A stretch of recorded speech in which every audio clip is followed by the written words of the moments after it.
নমস্কাৰ সকলোকে মই মোৰ ফালৰ পৰা ৰাখী বন্ধনৰ শুভেচ্ছা জ্ঞাপন কৰিলোঁ আৰু ময়ো সেয়া ৰাখী পিন্ধাম বুলি এয়া থালিখন তৈয়াৰ কৰি ল'লোঁ আৰু এয়া মই পিন্ধাইছোঁ।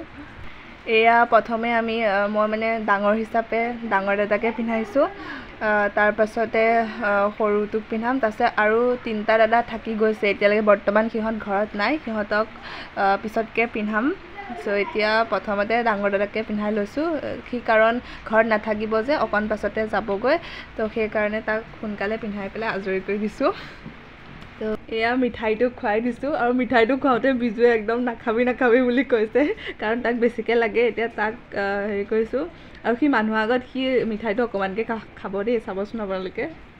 এয়া বিজুকো ৰাখী পিন্ধাই দিলোঁ আৰু সকলোকে মই আকৌ কৈছোঁ ৰাখী বন্ধনৰ সকলোকে শুভেচ্ছা জ্ঞাপন কৰিছোঁ। পৃথিৱীৰ সকলো ককায়েক ভায়েক ভনীয়েক বায়েক সকলোৱে যাতে সুখে শান্তিৰে ভালে কুশলে একতাৰে থাকিব পাৰে।